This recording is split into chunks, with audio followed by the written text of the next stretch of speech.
नमस्कार छात्रों, एक बार फिर से आपका स्वागत है गुरुकुल में। एसएससी सीजीएल और एसएससी सीपीओ के लिए मेंस का एग्ज़ाम थोड़े ही समय में होने वाला है। और एक और गुड न्यूज़ आई है एसएससी के स्टूडेंट्स के लिए। एसएससी एमटीएस और एसएससी जीडी की भी एग्ज़ाम डेट्स आ चुकी हैं। तो जिन भी विद्यार्थियों ने अभी तक एग्ज़ाम डेट चेक नहीं करी है, जाकर के एग्ज़ाम डेट चेक करें। आज का ये जो हमारा सेशन है वो मेंस के लिए है और उसमें हम लोग पैसेज और क्लोज टेस्ट के ऊपर बात करने वाले हैं। ये दोनों ही जो है विद्यार्थियों को काफ़ी तकलीफ देते हैं टॉपिक्स। पैसेज जो अभी लेटेस्ट पैटर्न पर एग्ज़ाम में पूछे जा रहे हैं, उस पर आधारित पैसेज हमने लिया है। तो सेशन को शुरू करते हैं बिना किसी देरी के। ईश्वर को याद करेंगे। जय भैरव बाबा, जय माँ शाकंभरी। शुरू करते हैं। दोस्तों, आपको स्क्रीन पर सबसे पहले जब भी हम लोग पैसेज को सॉल्व करते हैं तो उससे पहले directions. Read the following passage and answer the given questions. हमें एक पैसेज दिया गया है, उसे हमें पढ़ना है और उसके बाद में जो भी क्वेश्चंस हैं उनको आंसर करेंगे। तो शुरू करते हैं। अब देखिए, इसमें अलग-अलग टेक्नीक है। कुछ लोग पहले पैसेज पढ़ते हैं फिर क्वेश्चंस की तरफ जाते हैं। कुछ लोग पहले क्वेश्चंस पढ़ते हैं फिर आंसर्स की तरफ जो है पैसेज की तरफ जाते हैं और पैसेज पढ़ते हैं। बट मुझे ऐसा लगता है कि पहले पैसेज पढ़ना ज़्यादा ज़रूरी है। अगर आप पैसेज को अच्छे से समझ जाते हैं, तो क्वेश्चंस आपके लिए बहुत ईज़ी हो जाएँगे। अमारा नाम से कोई व्यक्ति है, महिला भी हो सकती है, पुरुष भी हो सकती है। लेकिन चूँकि आपने आगे यहाँ शी देखा, तो आप यहाँ पर कन्फर्म कर सकते हैं कि अमारा जो है वो एक लड़की का नाम है। कह रहा है अमारा had never believed in coincidences. अमारा ने अपनी ज़िंदगी में कभी भी कोइंसिडेंसेस में बिलीव नहीं किया। कोइंसिडेंस का मतलब होता है कि कोई ऐसी चीज़ जो संयोगवश हो गई है, ठीक है? कोइंसिडेंस को अपन हिंदी में क्या बोल सकते हैं? संयोग बोल सकते हैं। तो ये कहना चाह रहा है कि अमारा जो है, वो अपनी ज़िंदगी में कभी भी संयोग या कोइंसिडेंस पे विश्वास नहीं करती है। साथ ही साथ देखिए, यहाँ पर आपको हेड के साथ थर्ड फॉर्म नज़र आया है, तो ये पास्ट परफेक्ट का स्ट्रक्चर है। तो यहाँ से हमारे पास एक और इन्फॉर्मेशन क्लियर हो गई है कि ये जो पैसेज है, वो कौन से टाइम के बारे में हमें जानकारी दे रहा है। भूतकाल के बारे में जानकारी दे रहा है, पास्ट टाइम के बारे में ये हमें इन्फॉर्मेशन दे रहा है। ठीक है फ्रेंड्स, ये चीज़ आपको ध्यान रखनी है। आगे ये कह रहा है कि she always thought that everything happened for a reason. हमारा का ऐसा मानना था कि ज़िंदगी में जो भी कुछ होता है वो किसी कारण से होता है। कोई भी चीज़ जो है संयोग हम लोग उसको नहीं बोलते। आगे कह रहा है one rainy evening as she was walking back from work she found a torn journal page lying on the wet pavement. ये कह रहा है कि एक बरसात की शाम, उस दिन शाम को बरसात हो रही थी and she was walking back from work, और वो अपना काम खत्म करके ऑफिस से जो है वापस आ रही थी। She found a torn journal page, तो उसे जो है अखबार का एक टुकड़ा फटा हुआ, टीयर का थर्ड फॉर्म है टीयर टोर टोन, अखबार का एक फटा हुआ टुकड़ा। जर्नल होता है कि अखबार के अंदर कोई आर्टिकल जो किसी पर्टिकुलर टॉपिक पे लिखा गया है, जैसे कोई आर्टिकल जो स्पोर्ट्स से संबंधित है या सोशल किसी टॉपिक से संबंधित है या इकोनॉमिक से संबंधित है, तो उसके लिए हम लोग स्पेशल वर्ड यूज़ कर लेते हैं जर्नल। तो उसे एक अखबार का टुकड़ा, फटा हुआ टुकड़ा जो है, वेट पेवमेंट, गीले पेवमेंट अपन जो है फर्श पे ऊपर बोल सकते हैं, या जो है पगडंडी टाइप घर के बाहर जहाँ से अपन एंटर करते हैं, तो वहाँ पर उसे पड़ा हुआ मिला। क्यूरियस, क्यूरियस का मतलब उत्सुक, भई फटा हुआ टुकड़ा उसको मिला तो उसमें थोड़ी उत्सुकता जागी। She picked it up and red, और उसने उसको पिकअप किया। ये फ्रेजल वर्ब है। पिकअप का मतलब होता है किसी चीज़ को उठाना। तो उसने उसको उठाया और पढ़ा। उसपे लिखा हुआ था if you ever feel lost follow the scent of jasmine. उसमें लिखा था कि अगर तुम कभी भी, if you ever feel lost, to feel lost का मतलब होता है कि कभी भी आप कन्फ्यूजन में हैं, डाउट में हैं, दुखी हैं, आपको जीवन में ये नहीं समझ में आ रहा है कि क्या करना है, क्या नहीं करना। तो इस तरीके की सिचुएशन जो है उसके लिए अपन बोल सकते हैं कि जो है यू आर लॉस्ट। तो कह रहा है कि उसमें लिखा हुआ था कि कभी भी अगर तुम यू फील लॉस्ट, तो आप क्या कर सकती हो, follow the scent of jasmine. तो जैस्मीन जो है उसकी खुशबू का जो है पीछा करना, ऐसा उसमें लिखा हुआ था कागज के टुकड़े में। आई बी वेटिंग, मैं तुम्हारे लिए इंतजार कर रहा होऊंगा। स्ट्रेंजली अमारा felt an old sense of familiarity. और अजीबो-गरीब चीज़ थी, और अमारा ने जब ये पढ़ा कागज़ के टुकड़े पर ये मैसेज, तो जो है उसे काफ़ी एक उसके अंदर अपनत्व का भाव लगा। उसको वो चीज़ जो है जानी-पहचानी महसूस हुई। It was as if the words were written for her, और ऐसा उसे फ़ील हुआ कि ये शब्द उसी के लिए लिखे हुए थे, अमारा के लिए। आगे कह रहा है she glanced around but saw no one. Glance का मतलब होता है एक सरसरी नज़र से आस-पास देखना। तो उसने क्या है आस-पास देखा कि भई कहीं कोई व्यक्ति जो है ये टुकड़ा रख के तो नहीं गया उसके लिए, बट उसे जो है कोई नज़र नहीं आया। आगे बढ़ते हैं। आगे है over the next few days she kept encountering the scent of jasmine in the most unexpected places at the station, in the elevator, even in her office। और अगले कुछ दिनों तक उसे जो है लगातार उसका सामना होता रहा जैस्मीन की खुशबू से, और वो बहुत ही उसको अजीब व गरीब जगहों पर जैस्मीन की खुशबू महसूस हुई, जैसे कि स्टेशन पर, रेलवे स्टेशन हो सकता है, बस स्टेशन हो सकता है, एलिवेटर, लिफ्ट के अंदर, और इवन इन हर ऑफिस, उसके ऑफिस में भी जो उसे जो है जैस्मीन की खुशबू महसूस हुई। आगे है it puzzled her deeply. Puzzle का मतलब होता है कि किसी चीज़ को लेकर आप बहुत ज़्यादा परेशान हो जाएँ। जब उसको इस जैस्मीन की खुशबू हर जगह महसूस होने लगी, तो वो काफ़ी ज़्यादा पज़ल्ड हो गई, परेशान हो गई। इवेंचुअली, फाइनली, इवेंचुअली का मतलब होता है फाइनली, अंततः she followed the scent one evening and ended up near an old book store. और एक दिन क्या हुआ कि उसने उस जैस्मीन की खुशबू का पीछा किया, और एक पुराने बुक स्टोर के पास जाकर के वो खुशबू खत्म हो गई, या वो वहां जाकर हमारा रुक गई। The shopkeeper smiled and handed her a book without a word. अब जो बुक स्टोर पर जिस पर वो हमारा पहुंची थी उस खुशबू का पीछा करते करते, वहां पर जो दुकानदार था उसने हमारा की ओर देखा, मुस्कुराया, और क्या किया, और उसको एक किताब दी। कुछ बोला नहीं, बिना कोई शब्द बोले उसको एक किताब दे दी अमारा को। Inside there was a photograph of her as a child when she didn't remember ever taking. और उस पुस्तक के अंदर अमारा का एक फोटोग्राफ था, और जो है बचपन का उसका फोटोग्राफ था जब वो छोटी बच्ची थी, और उसे याद नहीं था कि उस तरीके का फोटोग्राफ उसने कभी लिया था क्या। Who had left the note, why was the book there. अब अमारा के मन में ये सवाल आ रहे थे, who had left that note, वो छोटा-सा जो कागज़ का टुकड़ा जिस पे वो मैसेज था, वो किसने वहाँ पर छोड़ा था?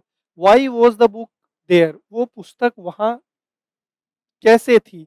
शी डिडन्ट नो, लेकिन इन सवालों का उसके पास कोई जवाब नहीं था। But something inside her whispered that this was just the beginning of a story she was meant to finish. लेकिन अ, उसके अंदर से एक आवाज़ आई। विस्पर का मतलब वैसे तो फुसफुसाना होता है, बहुत ही धीमी आवाज़ में कुछ कहना या बोलना। तो उसके अंदर से, अंतर आत्मा से एक ऐसी आवाज़ आई कि ये एक कहानी की शुरुआत है, और जिसको जो है अमारा को पूरा करना है। इस तरीके की एक उसकी अंतरात्मा से आवाज़ उसको महसूस हुई। तो उम्मीद करता हूँ कि ये पैसेज जो है आपको समझ में आ गया होगा अच्छे से। देखिए, अगर आप अपनी रीडिंग स्किल पे काम करते हैं, वोकैब्युलरी पे थोड़ी मेहनत करते हैं, तो आप बहुत जल्दी पैसेज को पढ़ भी सकते हैं और समझ सकते हैं। सारा खेल जो है प्रैक्टिस का है। अब क्वेश्चंस की तरफ मूव करते हैं। पहला क्वेश्चन हमारी स्क्रीन पर है।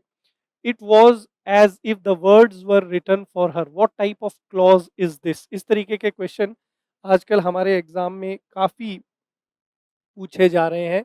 ये कह रहा है कि जो ये सेंटेंस आपको नजर आया था पैसेज में, it was as if the words were written for her, ऐसा लग रहा था कि जो शब्द है वो उसके लिए लिखे हुए थे। तो ये किस तरीके का क्लॉज है?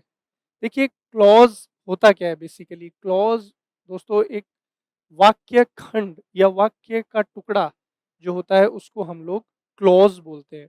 ठीक है, ग्रुप ऑफ वर्ड्स, और जिसके अंदर एक सब्जेक्ट भी होता है। ठीक है, उसको हम लोग क्लॉज बोलते हैं। अब एडजेक्टिव क्लॉज क्या करता है? देखिए, एडजेक्टिव का काम क्या है? एडजेक्टिव का काम है नाउन और प्रोनाउन की विशेषता बताना। तो एडजेक्टिव क्लॉज भी यही काम करता है। वो सेंटेंस में किसी नाउन या प्रोनाउन को क्वालिफाई करता है या उसकी विशेषता बताता है। नाउन क्लॉज का काम क्या है? तो नाउन क्लॉज जो है वो सेंटेंस में नाउन की विशेषता बताता है, नाउन को एक्सप्लेन कर रहा होता है। एडवर्बियल क्लॉज क्या होता है? तो एडवर्बियल क्लॉज का काम है कि वो सेंटेंस में किसी वर्ब को, एडवर्बियल क्लॉज का काम ये है कि वो सेंटेंस में किसी वर्ब को क्वालिफाई करता हुआ आपको नजर आता है। कंडीशनल क्लॉज क्या होता है? कंडीशनल सेंटेंसेस के अंदर वो क्लॉज जो कंडीशन बताता है उसको हम लोग कंडीशनल क्लॉज बोलते हैं। अब यहाँ पर सेंटेंस में अगर ध्यान दें तो लिखा हुआ है इट वॉज एज इफ। अब ये जो एज इफ है, ये बेसिकली एज जो है ये क्या है? एडवर्ब है। और ये एडवर्ब जो है हमें बता रही है कि जो शब्द है वो उसके लिए लिखे हुए थे, ठीक है? तो यहाँ पर एज जो है एडवर्ब बेसिकली किसको क्वालिफाई कर रहा है? वर्ब को क्वालिफाई कर रहा है कि वो शब्द जो है वो उसके लिए लिखे गए थे। किसके लिए? अमारा के लिए। तो यहाँ पर चूंकि एडवर्ब है और ये वर्ब को क्वालिफाई कर रही है, इसलिए हमारा आंसर यहाँ पर क्या होगा? एडवर्बियल क्लॉज होगा। दूसरी बात, अब ये हमें ऐसे बता रही है कि शब्द जो है उसके लिए लिखे हुए थे, तो हाउ का आंसर कर रही है कि ये शब्द कैसे लिखे गए थे। तो हाउ का जो आंसर करता है वो क्या होता है? Adverb of manner. हाउ का जो आंसर करता है उस एडवर्ब को हम लोग एडवर्ब ऑफ मैनर कहते हैं।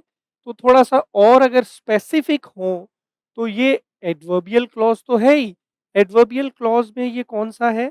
एडवर्बियल क्लॉज ऑफ मैनर हम लोग इसको बोल सकते हैं। ठीक है, आजकल इस तरीके के क्वेश्चंस काफी एग्जाम में देखे जा रहे हैं, तो इंपॉर्टेंट क्वेश्चन है आपके लिए। आगे बढ़ते हैं। अगला कह रहा है she picked it up and red which voice is used in this sentence. कह रहा है कि उसने उस कागज के टुकड़े को पिकअप, मैंने आपको बताया था फ्रेजल वर्ब है, पिकअप का मतलब होता है किसी चीज को उठाना। तो उसने उस कागज के टुकड़े को उठाया और पढ़ा।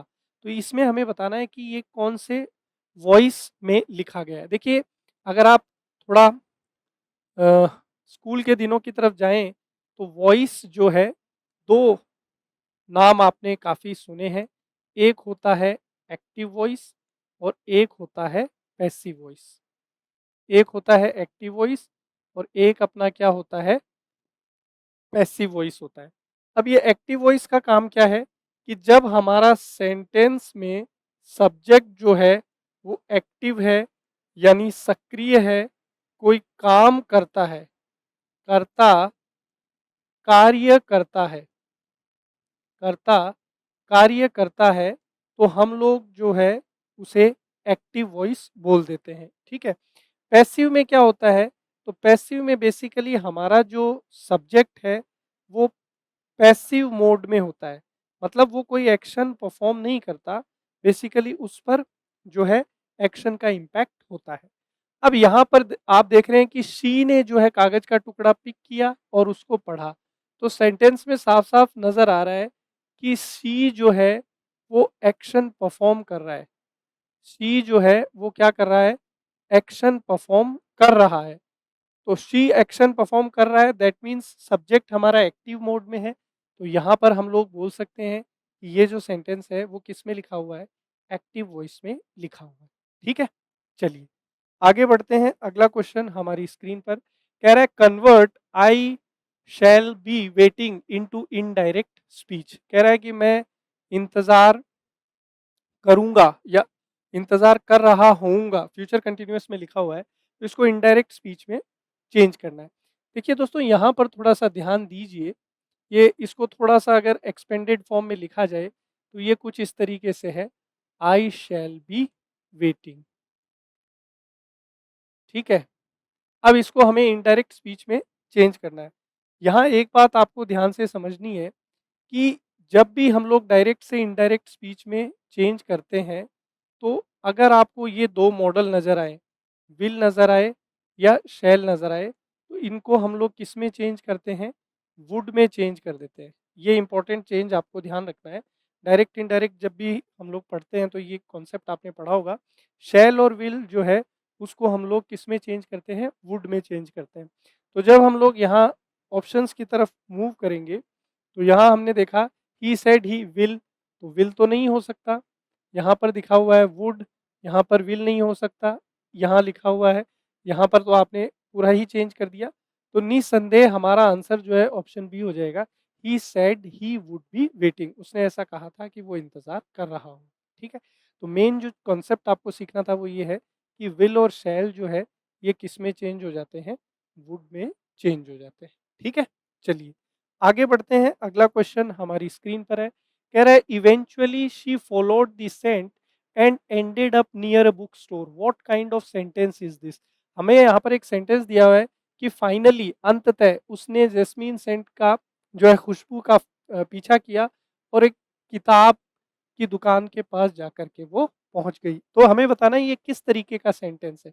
देखो इस सेंटेंस की अगर अपन बात करें तो यहाँ पर आपको एक सब्जेक्ट नज़र आ रहा है और यहाँ पर उसके बाद में एक कंजंक्शन भी नज़र आ रहा है। तो बहुत सारे लोग जो है यहाँ इसको कंपाउंड सेंटेंस बनाने की गलती कर देंगे।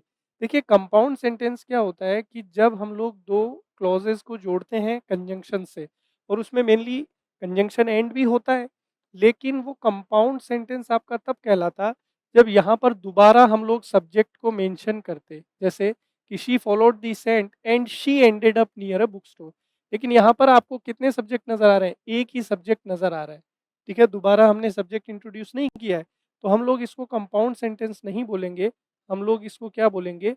सिंपल सेंटेंस बोलेंगे। सिंपल सेंटेंस में आपके पास एक सब्जेक्ट होता है, कंजंक्शन हो सकता है लेकिन सिंगल सब्जेक्ट होगा। अगर आपने कंटिन्यू कर दिया आगे तो वो सिंपल सेंटेंस है।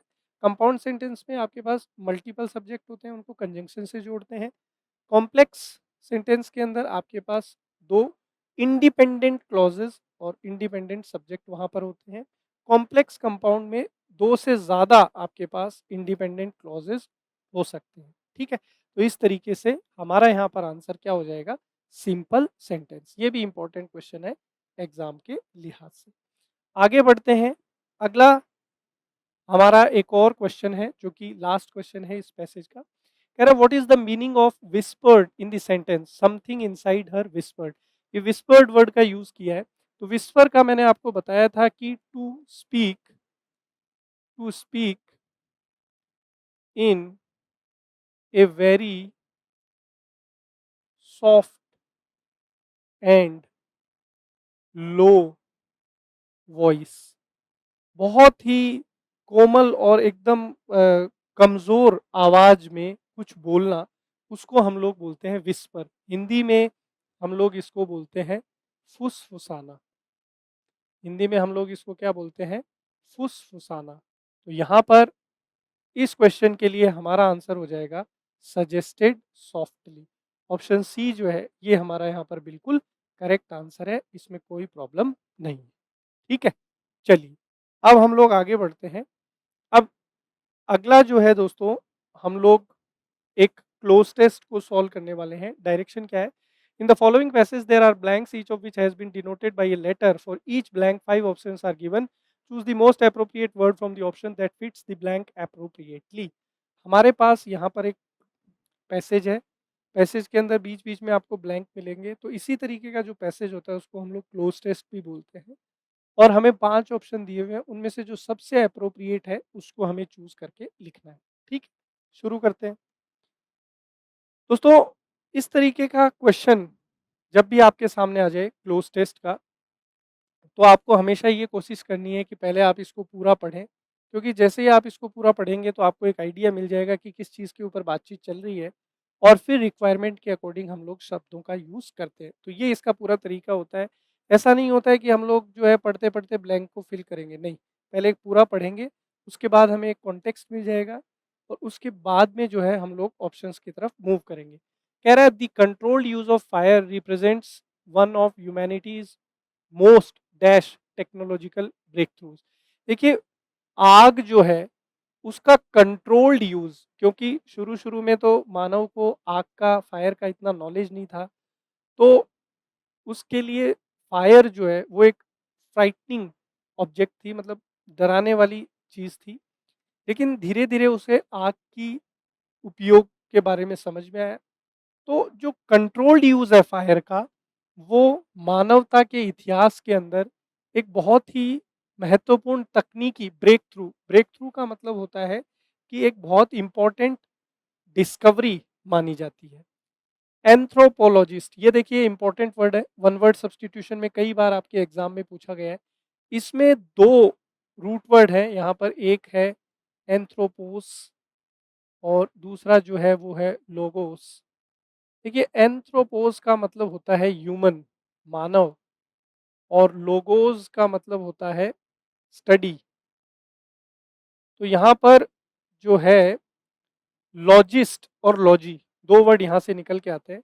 लॉजी जो है वो बेसिकली स्टडी से संबंधित है, और लॉजिस्ट जो है वो स्कॉलर के लिए यूज किया जाता है जो उस पर्टिकुलर स्टडी को करता है। तो एंथ्रोपोलॉजिस्ट की अगर बात करें तो जो मानव का अध्ययन करे, ह्यूमन पे स्टडी करे, उसको हम लोग एंथ्रोपोलॉजिस्ट या हिंदी में मानव शास्त्री हम लोग बोलते हैं। ठीक है। तो मानव शास्त्री जो है उनका विश्वास है ऐसा, आर एंसेस्टर्स की, जो हमारे एंसेस्टर्स है, जो हमारे पूर्वज है, first dash fire naturally caused by lightning strikes और वोल्केनिक एक्टिविटी। हमारे पूर्वजों का ऐसा मानना है, सॉरी मानव शास्त्रियों का ऐसा मानना है कि हमारे जो पूर्वज हैं उन्होंने पहली आग का जो अनुभव किया था वो प्राकृतिक आग का अनुभव किया था, नेचुरल आग। नेचुरल कौन सी आग?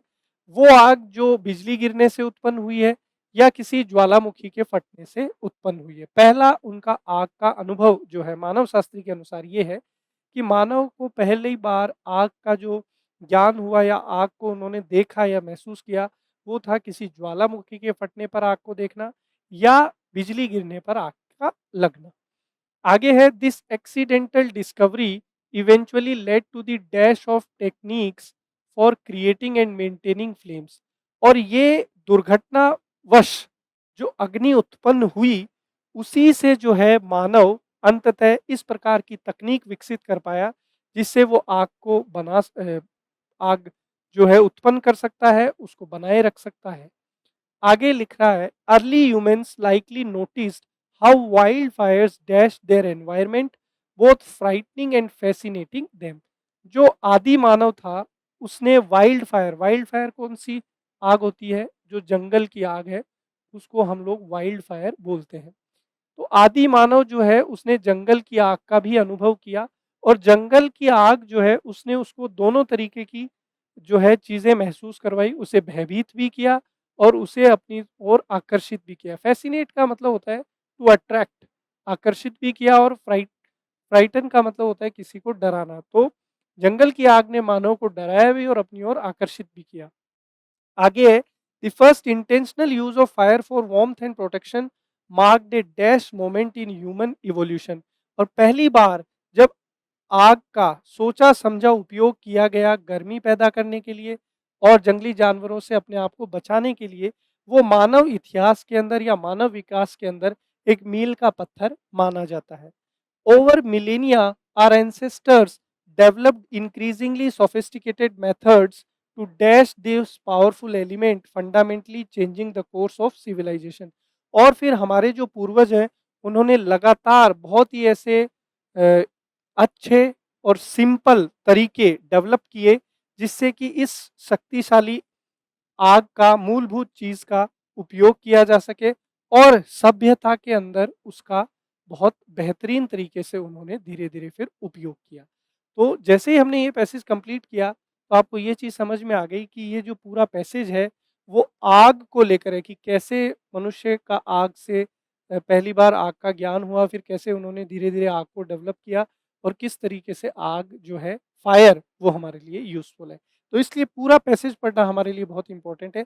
जैसे ही आपने ये पढ़ा तो आपने जो है यहाँ पर कॉज्ड वर्ब देखा और भी डिफरेंट वर्ब्स देखी, सेकंड फॉर्म यहाँ पर नज़र आए आपको, तो कहीं न कहीं आपको एक ये भी क्लैरिटी मिली कि जो भी बातचीत चल रही है, वो कौन से समय की चल रही है, पास्ट की चल रही है, भूतकाल की चल रही है।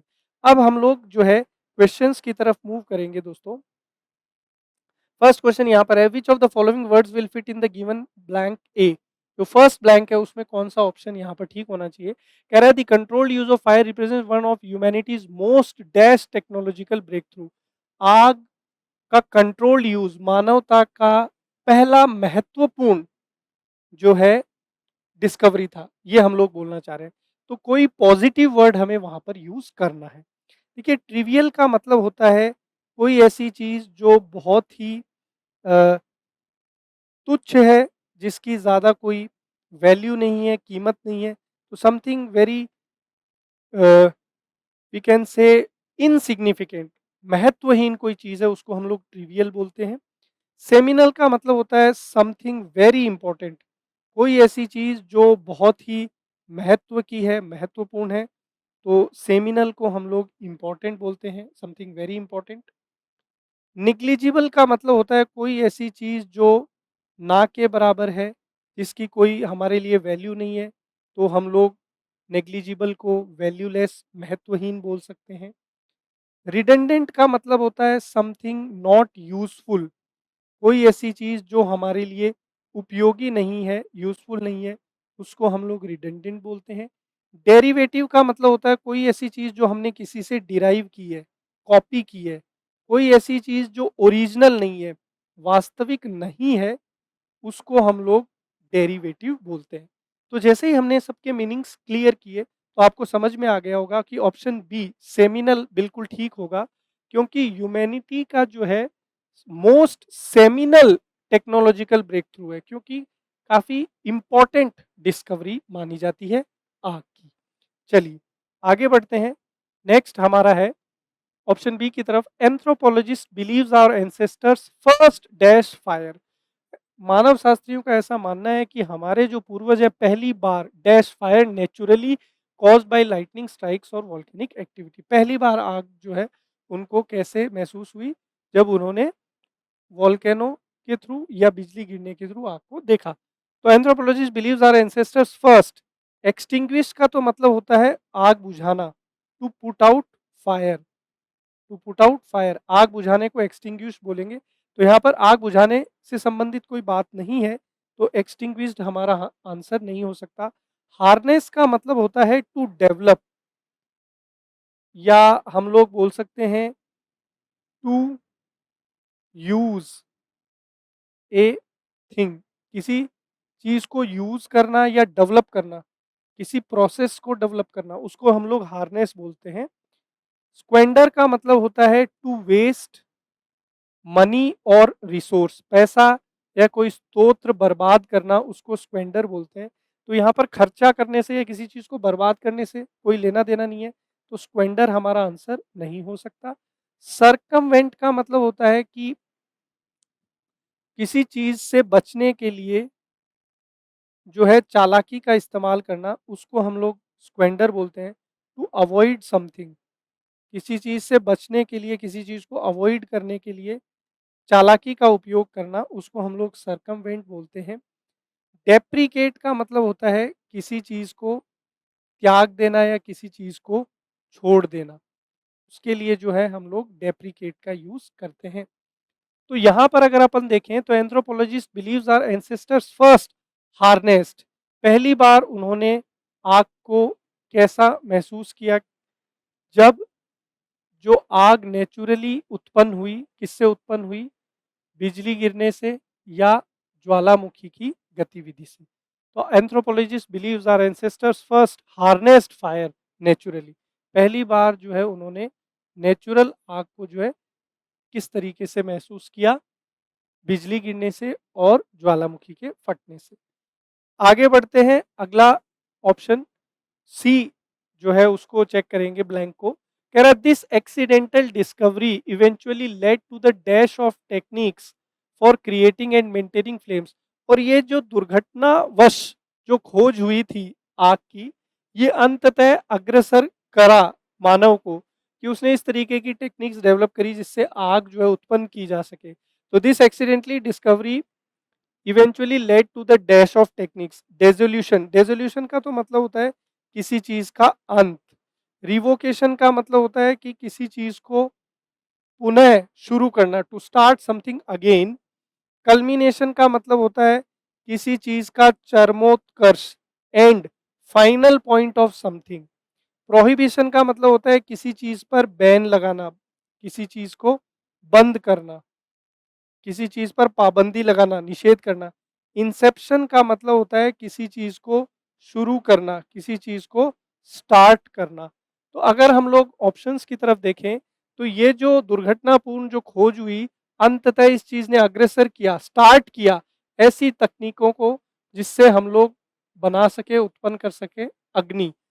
तो यहाँ पर ऑप्शन सी में जो है इंसेप्शन बिल्कुल ठीक होगा कि इस धीरे-धीरे इस तरीके की तकनीक आने लग गई जिससे फिर अग्नि उत्पन्न हम लोग करने लग गए। आगे बढ़ते हैं, अगला कह रहा है early humans likely noticed how wild Fyers, कैसे जंगल की आग ने जो है उन्हें क्या किया, पैसिफाई। पैसिफाई का तो मतलब होता है टू मेक समथिंग कूल और काम, किसी को शांत करना। तो यहाँ पर जो हमारा कॉन्टेक्स्ट चल रहा है उसमें शांत करने से संबंधित कोई वर्ड नहीं है। ट्रांसम्यूट का मतलब होता है किसी को चेंज करना, ट्रांसफॉर्म करना। तो यहाँ पर किसी को बदलने की बात भी नहीं चल रही है। स्टेबलाइज का मतलब होता है किसी को स्टेबल करना, स्थिर करना। तो किसी को स्थिर करने की बात भी नहीं चल रही है। स्टेरलाइज का मतलब होता है कि किसी चीज को कीटाणुओं से मुक्त करना, to make something free of bacteria. Obliterate का मतलब होता है कोई ऐसी चीज जो नष्ट कर दे या खराब कर दे, खत्म कर दे। तो यहाँ पर अर्ली ह्यूमन्स लाइकली नोटिस्ड, जो आदि मानव है उन्होंने नोटिस किया था कि कैसे जंगल की आग ने ऑब्लिटरेटेड, वो बिल्कुल ठीक शब्द आएगा कि कैसे नष्ट कर दिया था जंगल की आग ने उनके पर्यावरण को।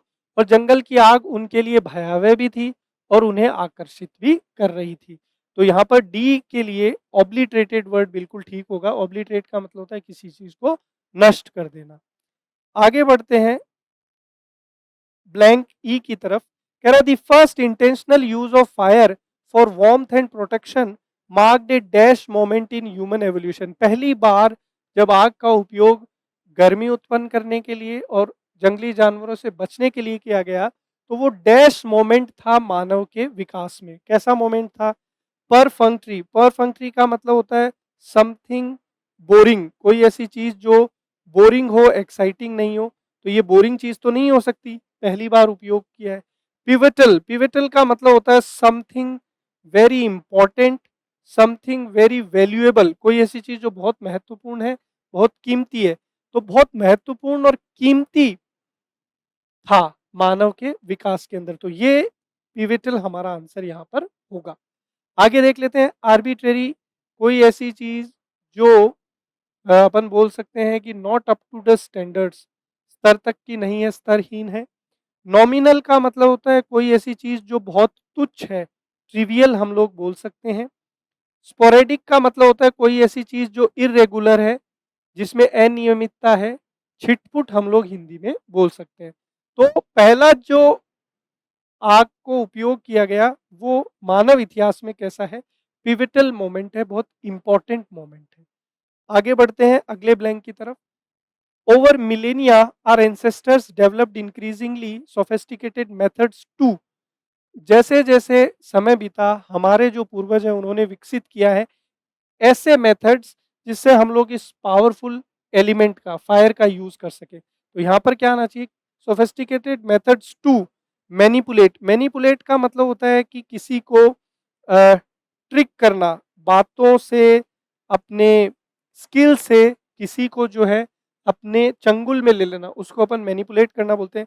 सप्रेस का मतलब होता है किसी को दबाना या कुचलना, किसी को ताकत के उपयोग करके दबाना, कुचलना, आगे नहीं बढ़ने देना, उसको हम लोग सप्रेस बोलते हैं। रिलैंक्विश का मतलब होता है किसी चीज को छोड़ देना, त्याग देना। कॉन्टेमिनेट का मतलब होता है किसी चीज को बर्बाद करना, किसी चीज को हार्मफुल बनाना, उसके अंदर बैक्टीरिया वगैरह डालकर उसको जो है खराब कर देना, हार्मफुल बना देना, उसको हम लोग कॉन्टेमिनेट बोलते हैं। डिसमेंटल का मतलब होता है किसी चीज को अलग थलग कर देना, किसी चीज को नष्ट कर देना। तो यहाँ पर कौन-सा ऑप्शन हमारे लिए ठीक होगा, उस पे बात करते हैं। कह रहा है और millennia our ancestors developed increasingly sophisticate methods to manipulate this powerful in element, to suppress this powerful element, to relinquish this powerful element, to contaminate, to dismantle.